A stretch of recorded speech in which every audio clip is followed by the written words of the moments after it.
ajude a fazer as escolhas corretas.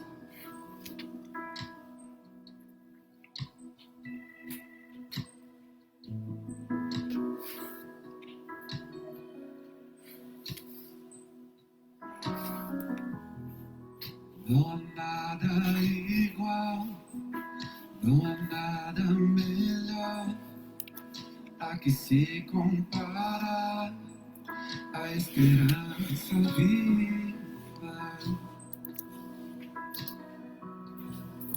Tua presença,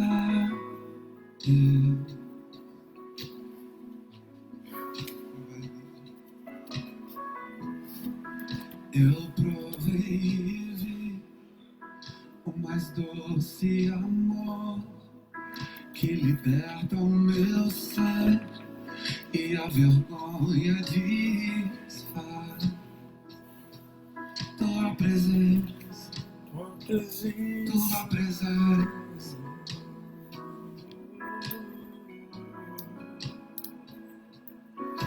Santo Espírito, és bem-vindo aqui.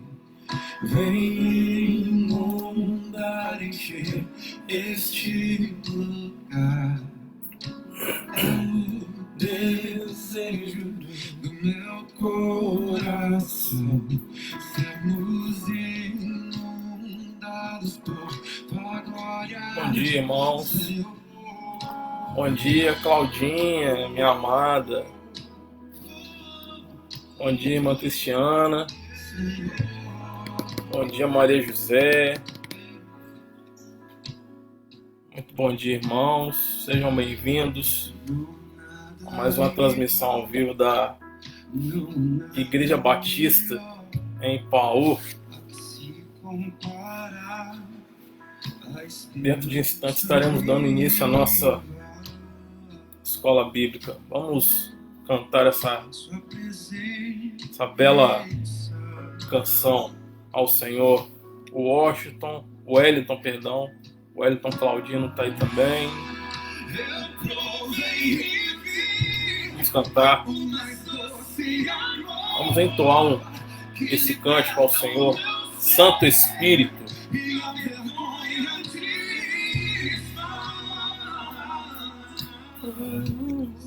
sua presença. Alessandro, seja bem-vindo. Bom dia, irmã Maria José. Muito bom dia. Bom dia a todos os irmãos que estão aí já conectados, né? Que estão no canal. Deus abençoe a vida de cada um. Desejo do meu coração, sermos inundados por tua glória, Senhor. Santo Espírito, bem-vindo aqui. Vem inundar, encher esse lugar. É o desejo do meu coração. Sermos inundados por tua glória.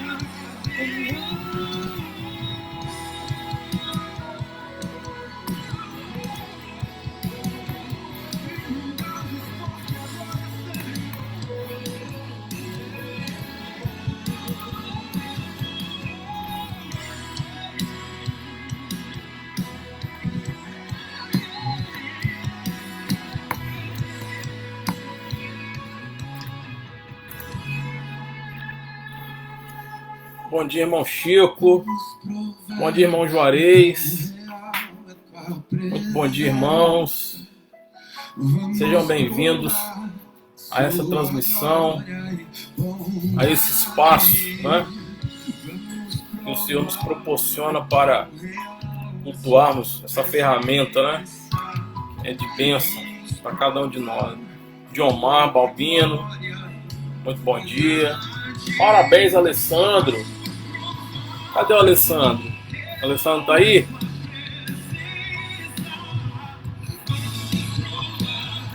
Parabéns, Elizabeth. Deus abençoe, muito bom dia, irmã.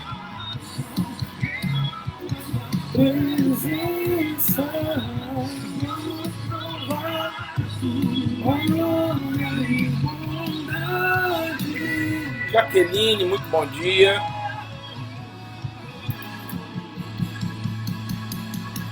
Santo Espírito, és bem-vindo aqui. Manda encher esse lugar.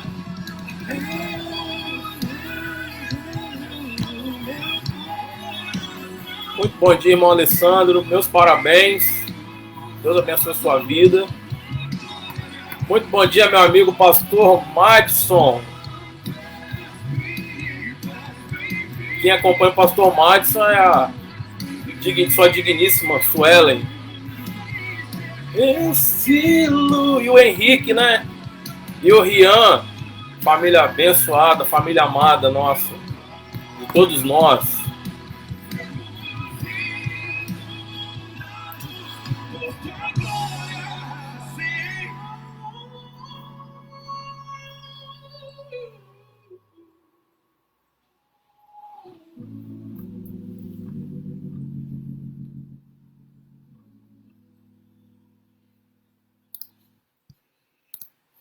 Amém. Santo Espírito, és bem-vindo aqui. Vem inundar, né? Encher a cada um de nós, que sejamos plenos, cheios do Espírito Santo. Muito bom dia, Mateus. Deus abençoe a sua vida e dos irmãos, né? Que estão nos acompanhando essa transmissão para essa escola bíblica que estaremos dando início de alguns minutos.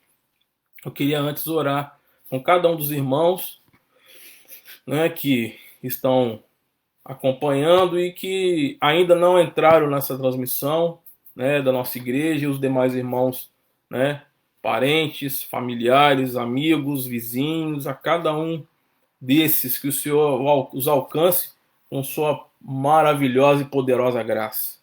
Vamos orar? Ó Deus bendito, Deus santo, nós te louvamos, nós bendizemos, ó Deus, o teu nome, porque só o Senhor é Deus, só o Senhor é santo e incomparável. Ninguém pode se comparar a ti, Senhor. Abençoe a vida de cada um dos irmãos que aqui se encontram, que o Senhor esteja abençoando a vida de cada um deles, aonde eles estiverem, Senhor Deus, neste dia, neste domingo, ó Deus chuvoso, mas um domingo agradável na tua presença, Senhor.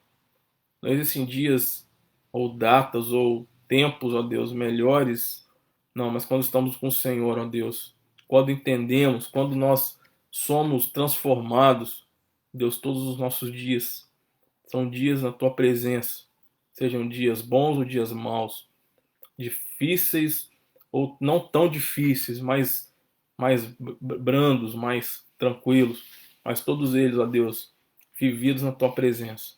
Abençoa a vida de cada um, Senhor.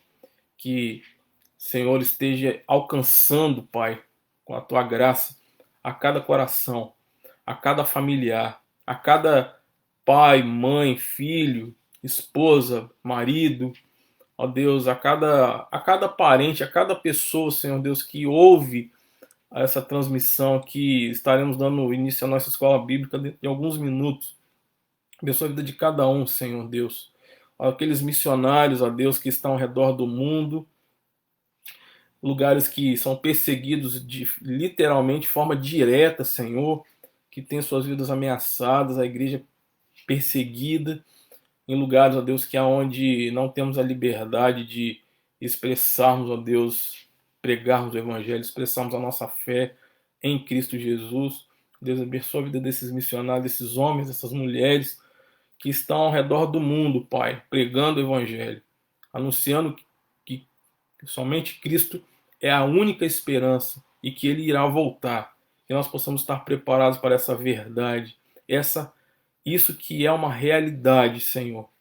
Ó Deus, abençoa a vida de cada irmão em trabalho, em casa, aonde estiverem, Senhor, que possam brilhar, que possam, como foram pregado na quarta-feira, ser sal e luz aonde estiverem, dentro de casa, seja onde for. Ó Deus, nós oramos assim, agradecidos, no nome poderoso de Jesus. Amém e amém. Antes de começarmos a nossa escola bíblica, eu queria cantar mais um cântico com vocês. Vamos cantar?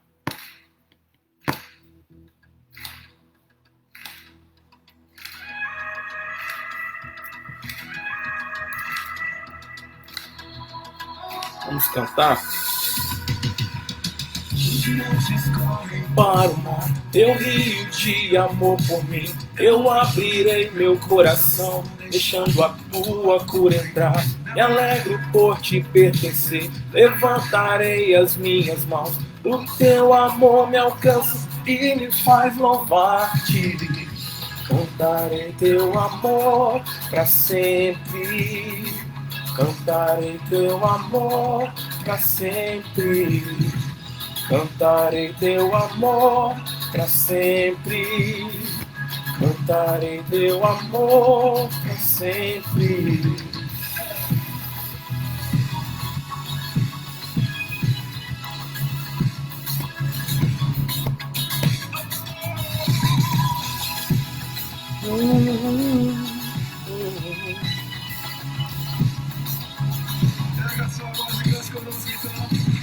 Os montes correm para o mar, teu rio de amor por mim. Eu abrirei meu coração, deixando a tua cura entrar. Me alegro por te pertencer, levantarei as minhas mãos. O teu amor me alcança e me faz louvar-te. Cantarei teu amor para sempre. Cantarei teu amor para sempre. Cantarei teu amor para sempre. Cantarei teu amor para sempre. Meu coração exulta, de alegria eu canto. Se o mundo conhecer a ti, ele se encherá com a tua alegria. Coração exulta, com alegria eu canto. Se o mundo conhecer a ti, ele se encherá com a tua alegria.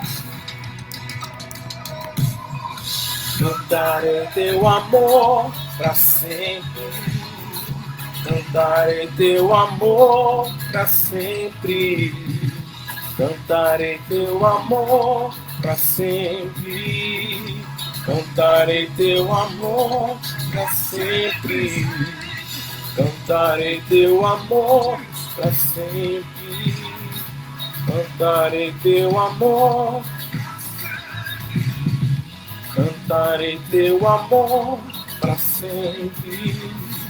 Cantarei teu amor para sempre.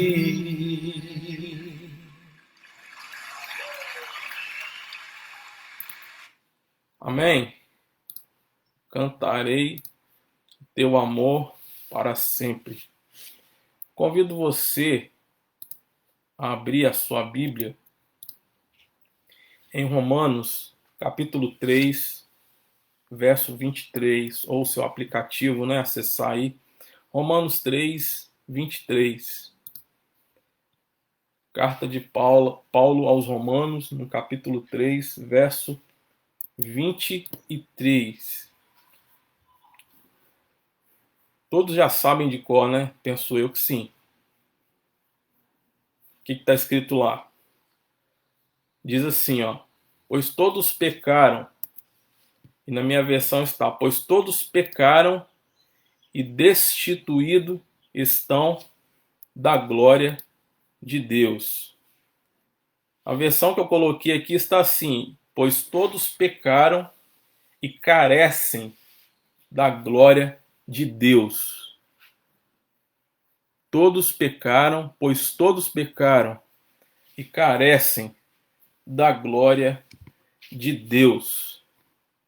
Nós estaremos aprendendo sobre as Escrituras e o pecado. É isso mesmo, as Escrituras e o pecado. O pastor que nós extraímos, que foi nos proposto o autor que foi proposto essas lições, nos foi proposto, ele diz uma frase interessante. Na verdade, é algo que nós devemos ter um coração preparados para isso. Ele diz assim, ó: as Escrituras Sagradas não nos foram dadas para satisfazer a nossa curiosidade intelectual ou as nossas especulações carnais, e sim para capacitar-nos para toda a boa obra, mediante o ensino, a reprovação e a correção. Eu vou repetir, ele fala assim, ó: as Escrituras Sagradas não nos foram dadas, o objetivo da Escritura não é matar nossa curiosidade, nossas especulações, investigações, simplesmente de forma carnal. Não foi para isso. O objetivo de nós cristãos lermos a Escritura, de buscarmos a verdade contidas na palavra de Deus, que é a Bíblia, ela tem por objetivo nos capacitar para toda boa obra, mediante o que? O ensino, a reprovação e a correção. Esse comentário dele, ele faz baseado em 2 Timóteo 3, 16 e 17. 2 Timóteo 3, 16 e 17. Então nós vamos aprofundar um pouquinho hoje essa questão das Escrituras e o pecado, né? Qual a relação que tem as Escrituras e o pecado? Primeira coisa, o propósito primeiro das Escrituras é revelar. O que é isso? É apresentar, é desmascarar a nossa depravação, é mostrar a nossa vileza, é tornar conhecida as nossas ou a nossa iniquidade, é apresentar a nossa depravação, é desmascarar a nossa vileza, é tornar conhecida a nossa iniquidade.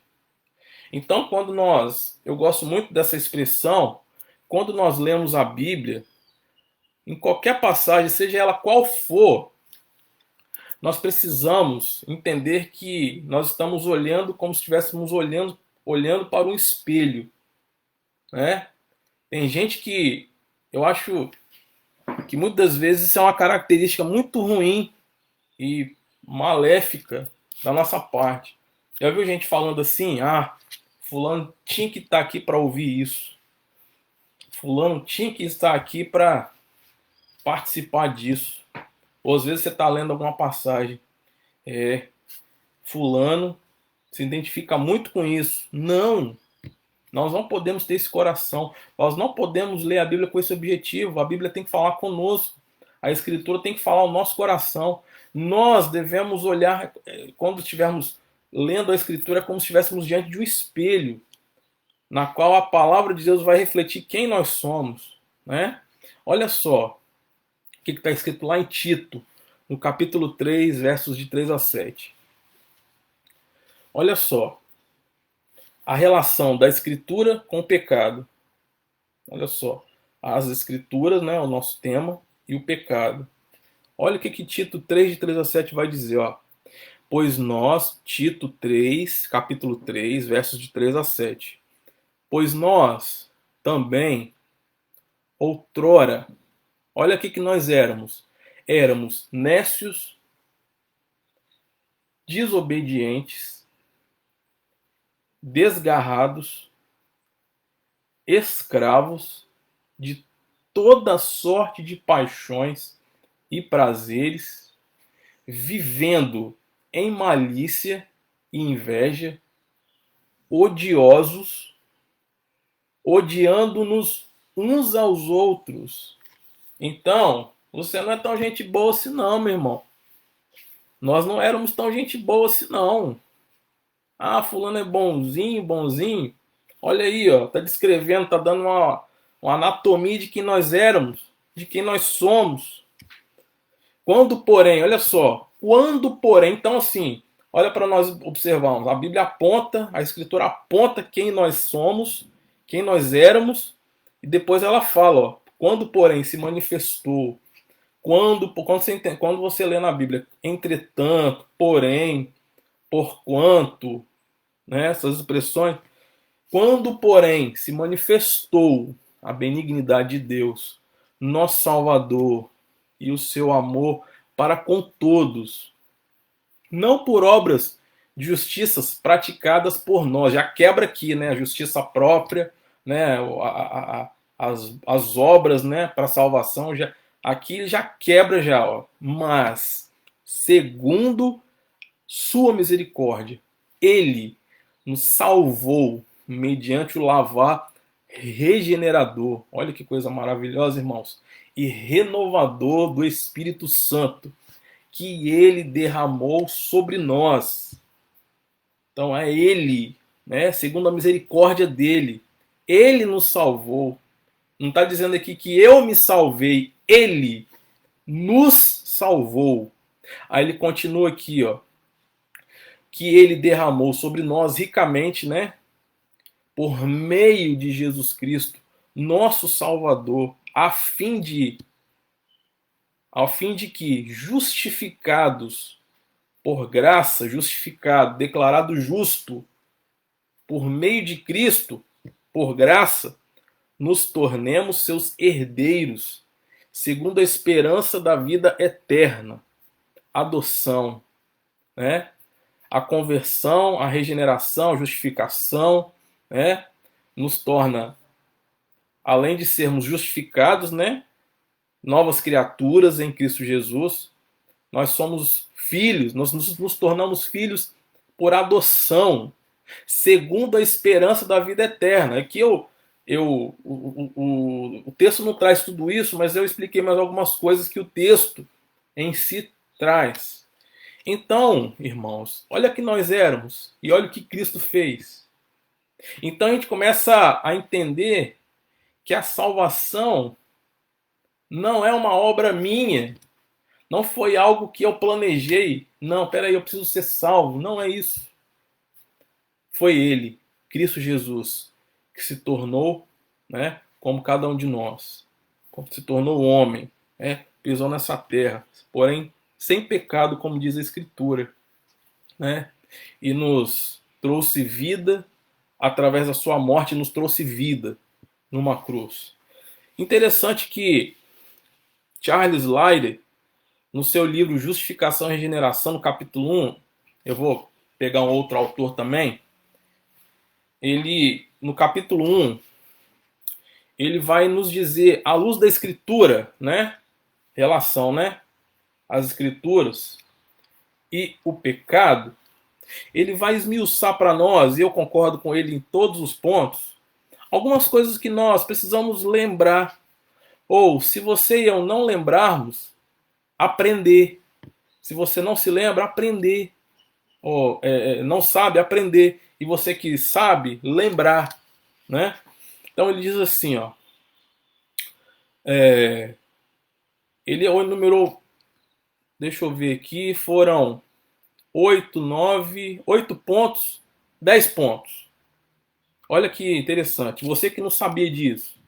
Porque às vezes, quando nós falamos de pecado, infelizmente, irmãos, eu falo isso com tristeza, nós falamos de uma forma muito superficial, nós falamos de uma forma muito rasa. Às vezes as pessoas não sabem o que é o pecado, ou não sabem na sua profundidade, não sabem os resultados malignos e terríveis, devastador que o pecado produz, né? Então ele vai falar assim, O pecado, em primeiro lugar, ele é absolutamente universal. Absolutamente universal. O que é isso? Lá em Romanos capítulo 3, verso 10, ele vai dizer assim. Deixa eu abrir aqui a minha... Romanos capítulo 3, verso 10. Ele vai dizer de 10 a 12. Como está escrito: não há justo, nenhum sequer. Não há quem entenda. Não há quem busque a Deus. Todos se extraviaram. A uma se fizeram inúteis. Não há quem faça o bem. Não há nenhum sequer. O pecado, em primeiro lugar, ele é universal. Todo o universo foi atingido por ele. Aonde existem homens, lá no extremo sul do planeta, foram atingidos por ele. Lá no extremo norte do planeta, foram atingidos por ele. Lá no mais remoto lugar da Terra, o homem foi atingido por esse pecado. Aquela criancinha que nós chamamos de anjinho, anjinho, essa criancinha que muitos chamam de anjinho, ela foi atingida pelo pecado. Aquele que tem seus 80, 90 anos, aquela senhora, aquele senhor que a gente tem uma imagem de uma senhora bondosa, doce.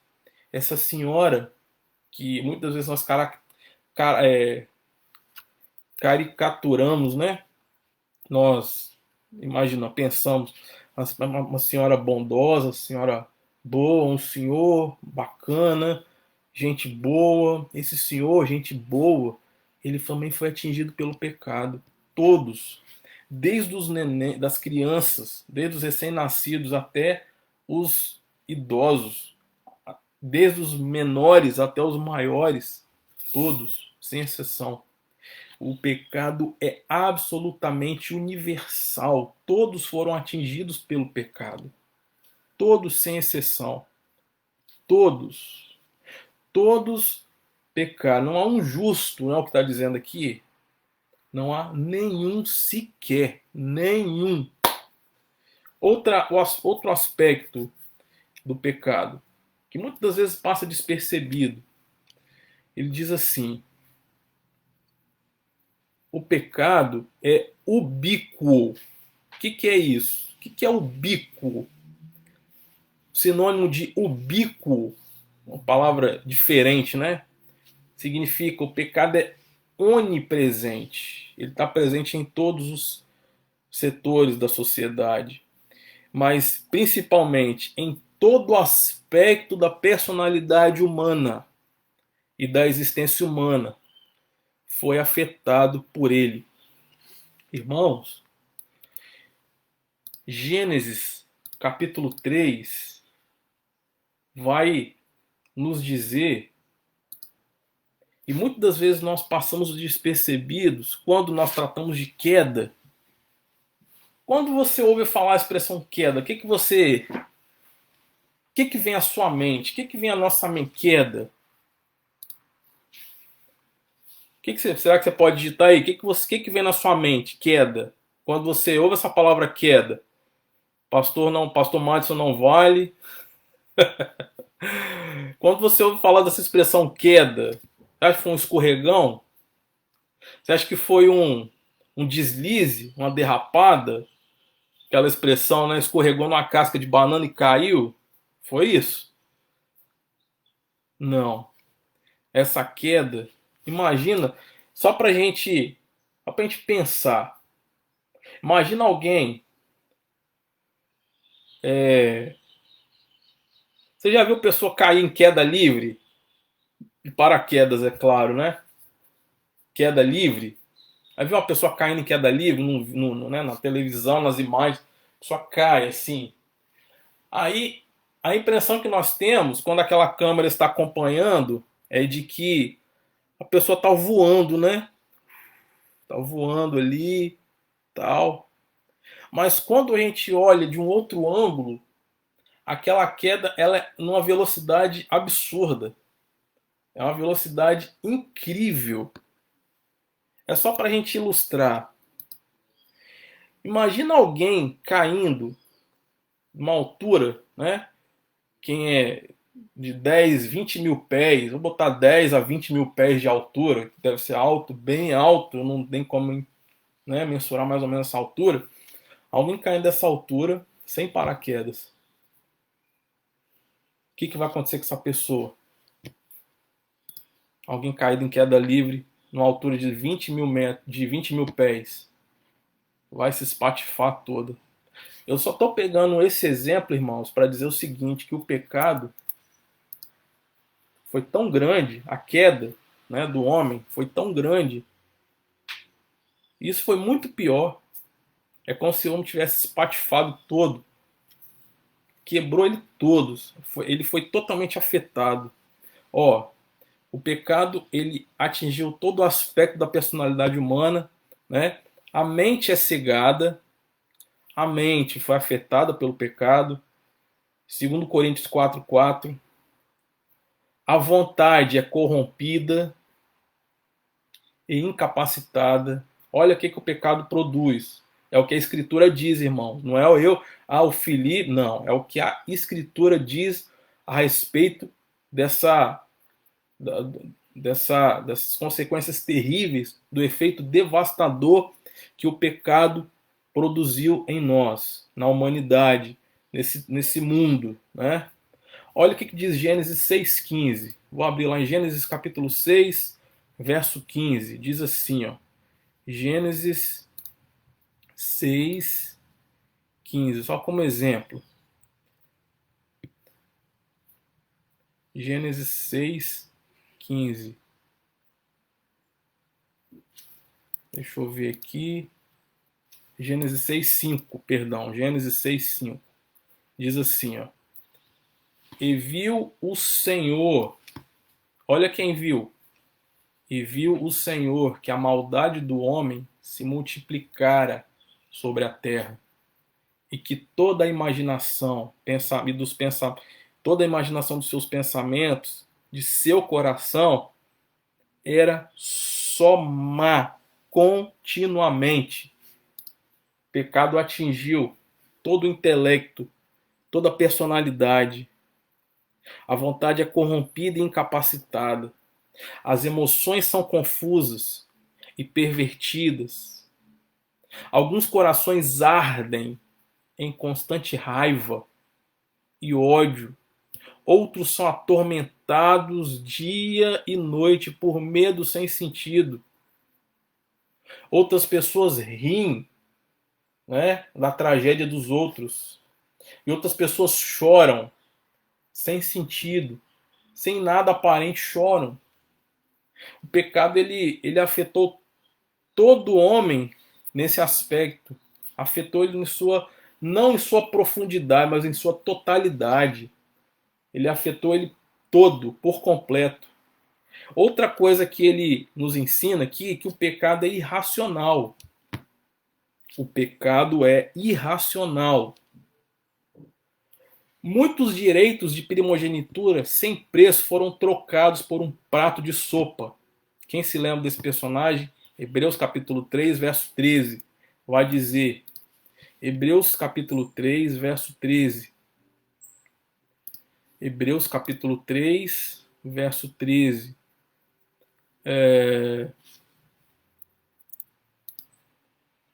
Hebreus capítulo 3,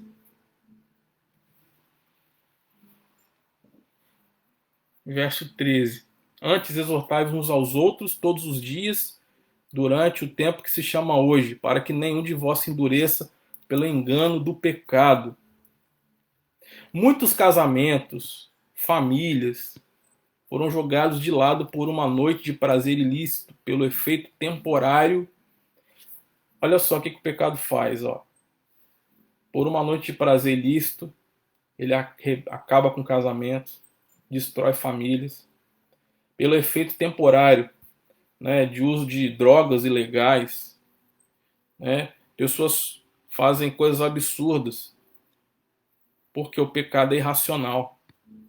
Você não pensa, não tem, existe, eu vou pecar de forma racional. Não. O pecado, é, ele não existe pecado sábio, não existe.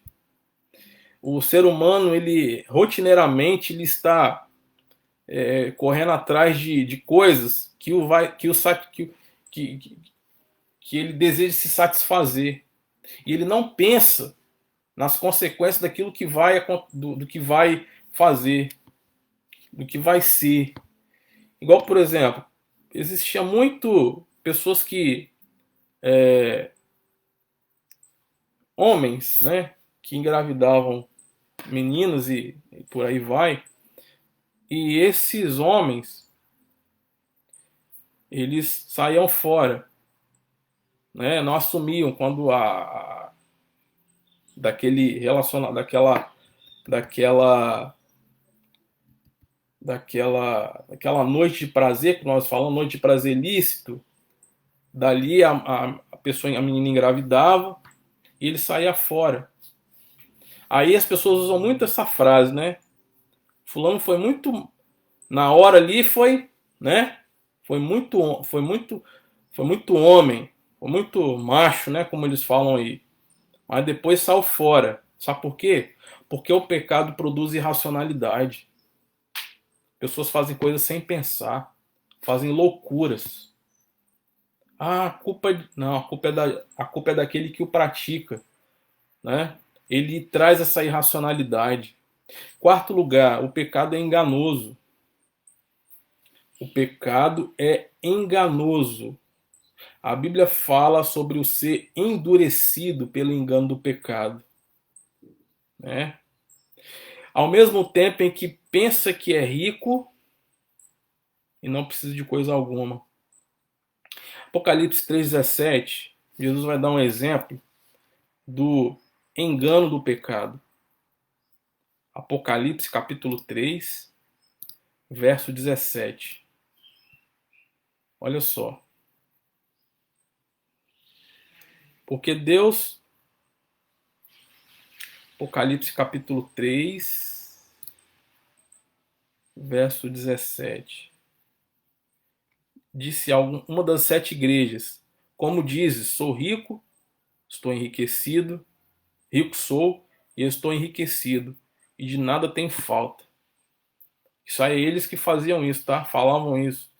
Eu sou rico, não tenho falta de nada. Aí Jesus fala assim, ó: não sabes que és um desgraçado e miserável e pobre e cego e nu, ou seja, traz engano. Traz engano, você é enganado. Aquilo que você acha que é e você não é. Você pensa que está andando de uma forma correta, não, mas não está. Então o pecado ele traz engano.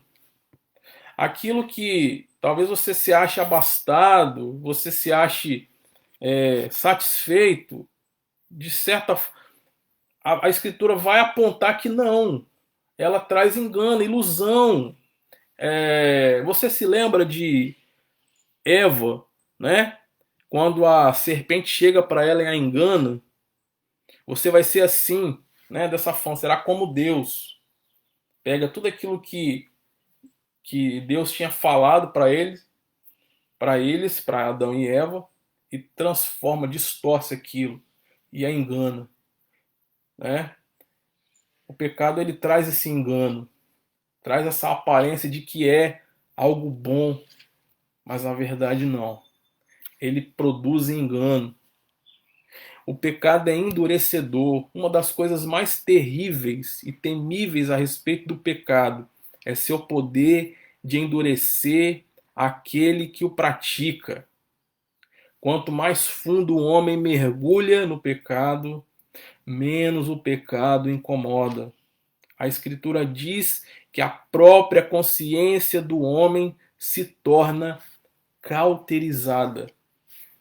1 Timóteo 4:2. 1 Timóteo 4:2.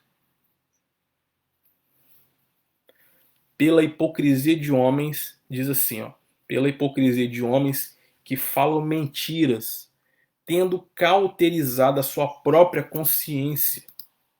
Aquilo não afeta mais em nada. Ele está tão mergulhado no pecado que ele está endurecido, enrijecido. O homem conhece, gente, o início de seu pecado, mas homem nenhum jamais conheceu o fim do pecado. Conhece o início, mas não conhece o fim.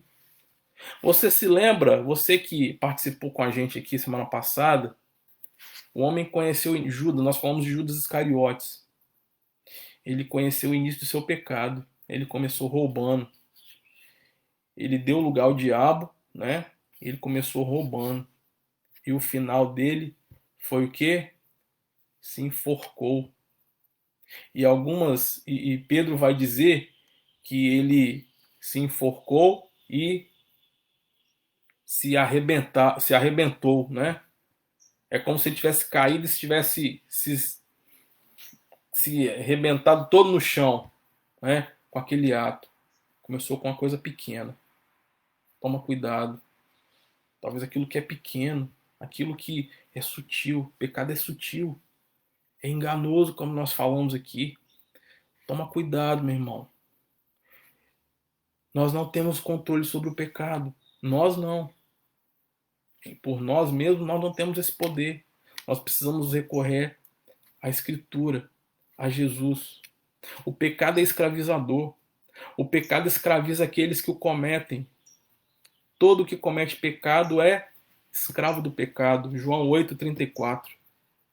Ninguém pode se libertar a si mesmo ou escapar dos laços do pecado.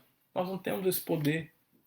O pecado reina, entre aspas, sobre o pecador.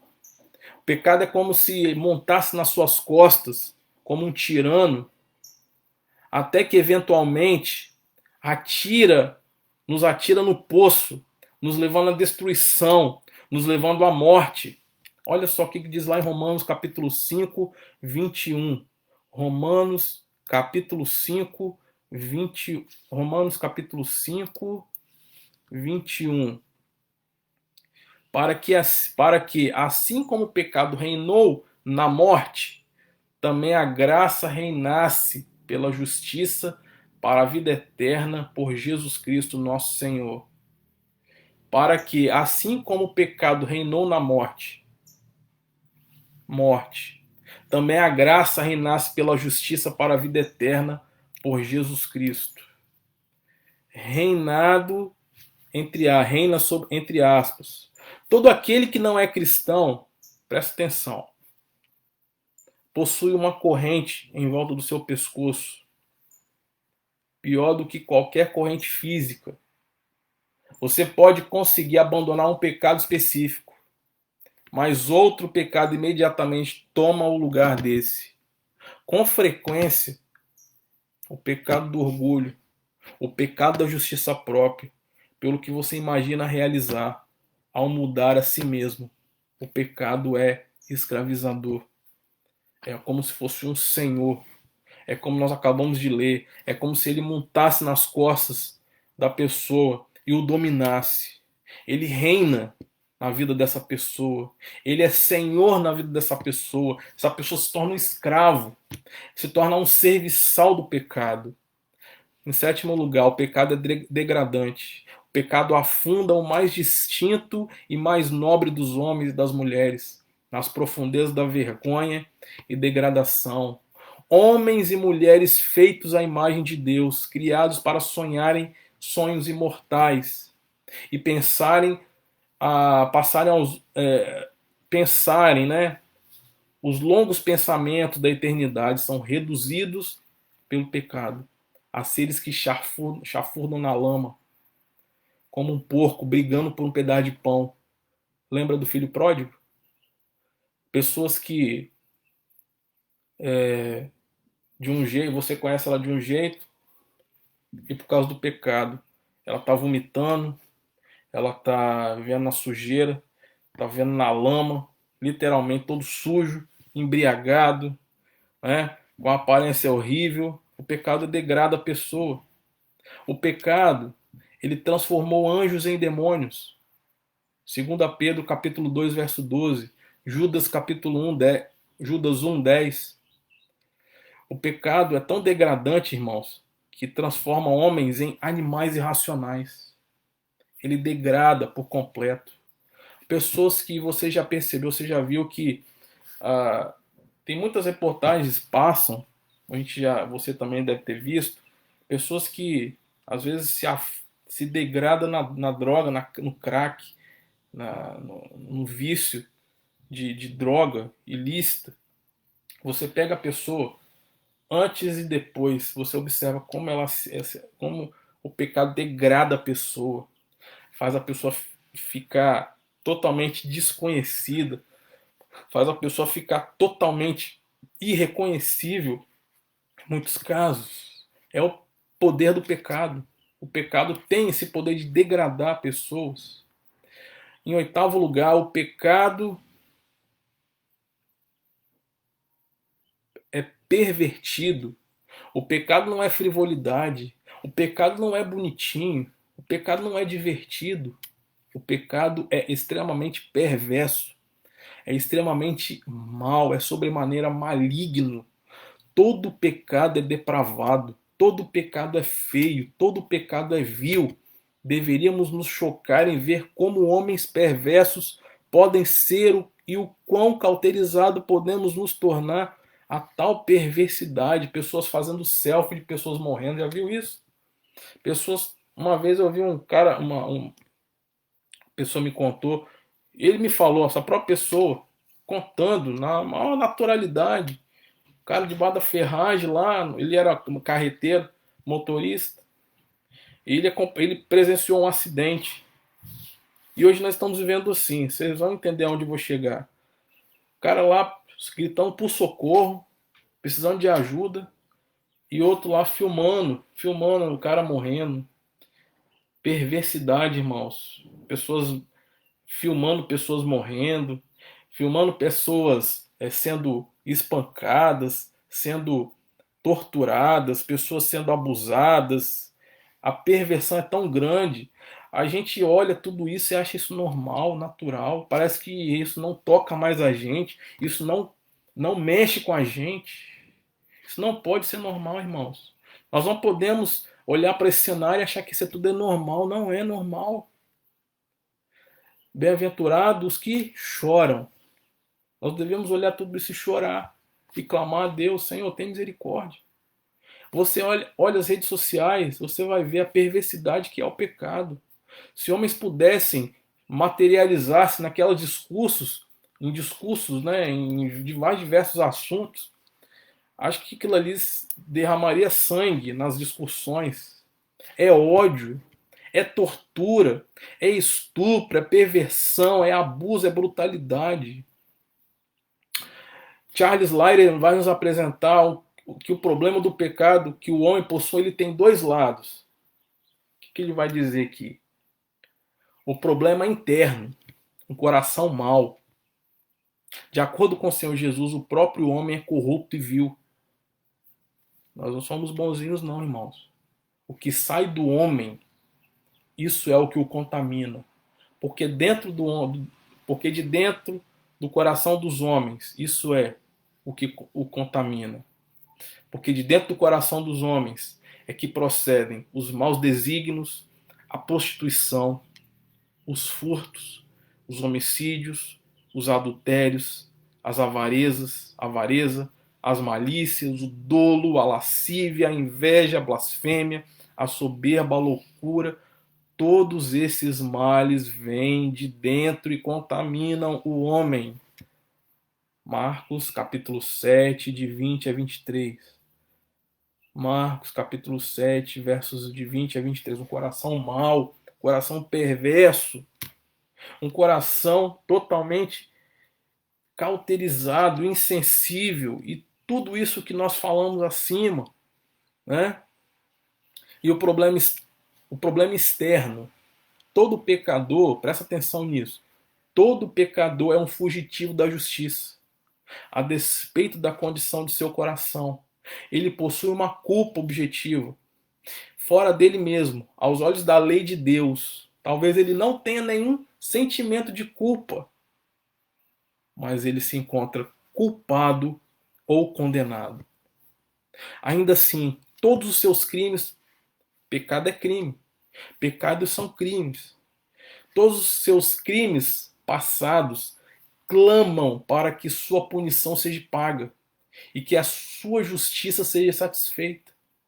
Esse clamor encontra-se ancorado no próprio caráter e ser de Deus em seu atributo de justiça.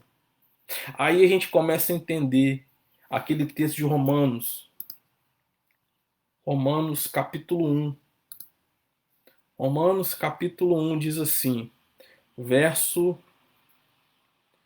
18: Porque do céu se manifesta a ira de Deus sobre toda a impiedade e injustiça dos homens que detêm, que tentam sufocar, que tentam suprimir a verdade em injustiça, em pecado, em depravação, em perversidade, nesse bojo maligno que nós citamos acima, em tudo isso. Irmãos, as escrituras, finalizando, as escrituras não apenas mostra a nossa depravação, não tira a máscara da nossa vileza, não apenas torna conhecida a nossa iniquidade, mas traz o antídoto, traz a solução, glória a Deus, para esse homem totalmente depravado e perverso. Cada vez que Deus exalta sua palavra em meu coração, sou levado a perceber quão longe, quão distante ando do padrão que ele me apresenta. 1 Pedro 1,15 diz assim: Tornai-vos santos também vós mesmos em todo o vosso procedimento. Deus é o padrão, irmãos. Deus é o padrão na pessoa de Cristo. O estudo da palavra produz um coração quebrantado, nos levando a humilhar-nos diante de Deus. Será que tem nos levado, nos quebrantado? O estudo da Bíblia, a leitura, a meditação, tem nos quebrantado, tem nos humilhado? Temos sido convencidos de nossos pecados, de tal modo que se arrepende diariamente diante de Deus? Tem pessoas que acham que se arrependeram quando se converteram, não precisam se arrepender mais. Tem pessoas que pensam assim: me arrependi lá quando eu me converti, quando eu fui convertido. Arrependimento é diário. Arrependimento a todo instante. Precisamos ter uma vida de arrependimento. Nós temos sido levados à confissão dos nossos pecados através da Escritura. Devemos estar prontos a reconhecer as nossas próprias faltas. Irmãos, enquanto ocultarmos em nosso íntimo as nossas culpas secretas, não haverá prosperidade, não haverá frutificação espiritual, conforme Provérbios 28:13. Não teremos paz real para a consciência, nem descanso para o coração, enquanto escondermos a carga do pecado não confessado. A Bíblia nos ensina a não sermos apenas ouvintes. Não seja ouvinte, não fica só ouvindo isso. Pratique agora. Terminou aqui, coloque em prática, exercite. Não devemos abster-nos do pecado. Não devemos detestar alguns pecados. Não devemos odiar alguns pecados. Mas devemos fugir para bem longe do pecado. Fugir para bem longe. Irmãos, enquanto não odiarmos o pecado, enquanto não rangermos os dentes para o pecado, nós não poderemos mortificá-lo. Ninguém clamará contra o pecado, se assim não o fizer. A Escritura nos leva a abandonar o pecado. Existe uma frase antiga que você deve conhecer que diz assim: o pecado me afasta desse livro, da Bíblia, ou a Bíblia me afasta do pecado, ou me afasta de pecar. O exercício da leitura e exame da escritura tem produzido pureza em minha conduta? Não basta ler, não basta estudar, não basta memorizar versículos. Deve haver uma aplicação pessoal da palavra no nosso caminho. Como tem estado isso na sua vida? A palavra está empoeirada, né? Não está aberta ali, né? Está sendo mais uma peça de decorativo. Existe o ditado, Salmo de 119 diz: guardo no coração as tuas palavras para não pecar contra ti. Ou em outras versões, escondi a tua palavra no meu coração para não pecar contra ti. Esse guardar a tua palavra para não pecar, ele aplicou a palavra. Ele não apenas meditou, ele não apenas estudou, ele não apenas leu, ele não apenas memorizou, mas ele aplicou a palavra à sua vida. Nós devemos aplicar a nossa vida. Colossenses capítulo 3,16 diz assim: habite ricamente em vós a palavra de Cristo. Habite ricamente. Podia falar assim: habite em vós a palavra de Cristo. Poderia falar isso. Não, ele diz: habite ricamente, com abundância. E aplique essa palavra. Aplique a palavra de Cristo no seu coração, na sua conduta. Apliquemos, irmão, na nossa caminhada. Não basta admitirmos que a Escritura é verdadeira, é real, é a palavra de Deus. É necessário que a palavra ela seja recebida em nossas afeições, em todo o nosso ser, e deve ser aplicada à nossa conduta diária. A Escritura nos leva a viver uma vida contrária ao pecado. Os meus pensamentos, o meu coração, a minha conduta, as minhas obras, as minhas ações são regulados pela palavra de Deus. Quem controla a minha vida? O estudo da Bíblia tem me feito uma pessoa mais humilde ou mais orgulhosa? No sentido do conhecimento que adquiri. Eu tenho um conhecimento e isso tem dado glória a Deus? A Escritura deve me fazer conhecer toda a malignidade do pecado e os seus terríveis efeitos, não na prática. Em contrapartida, me fazer ser moldado, sabe com quem? Tudo isso, todo esse conhecimento, todo esse aprendizado, toda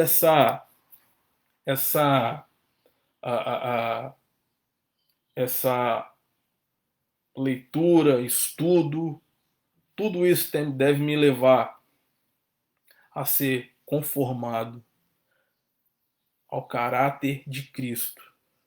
Nós devemos ler a Bíblia, nós devemos estudar a palavra, nós precisamos ser conformados a Cristo. Não a fulano, B, fulano, a Beltrano, a Ciclano, não. A Cristo.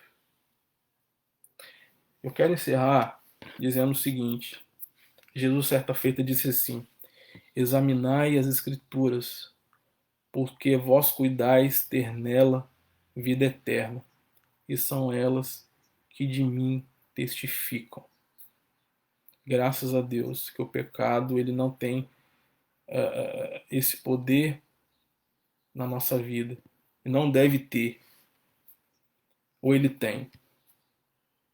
Qual o espaço que ele tem ocupado na sua vida? Ou você foi perdoado, a culpa foi removida por Cristo Jesus?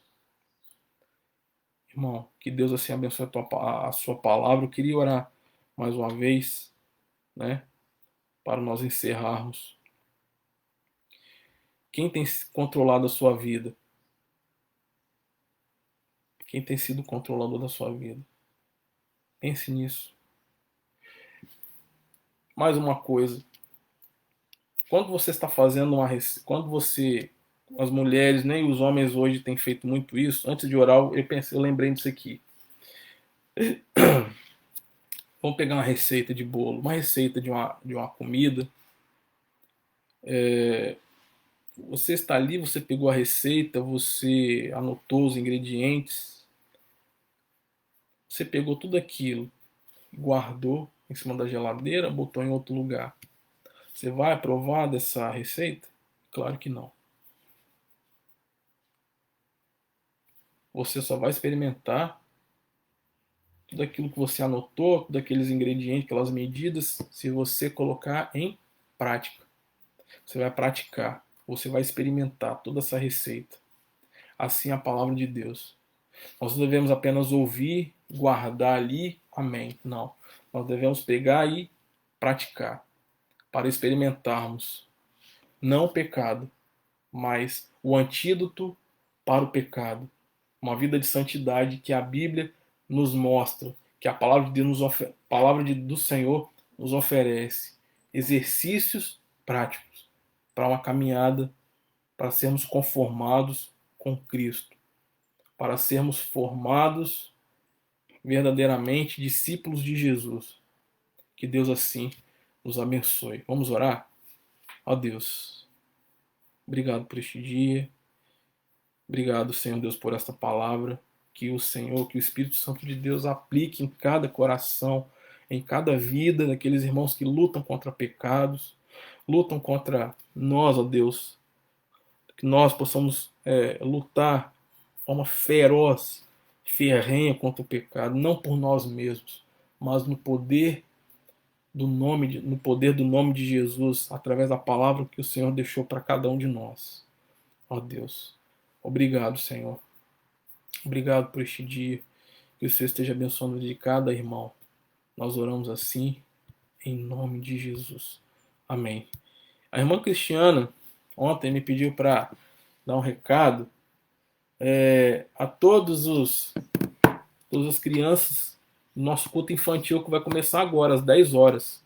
Então, papai, deixa a televisão, deixa conectado aí, que daqui a pouco nós vamos entrar com o culto infantil, tá ok? Às 10 horas. Tem 2 minutos já que eu passou até do horário, né? 2 minutinhos, tá? Deus abençoe a cada um dos irmãos e, se Deus assim permitir, daqui a algumas horas à noite nós estaremos cultuando ao Senhor. Fiquem com Deus.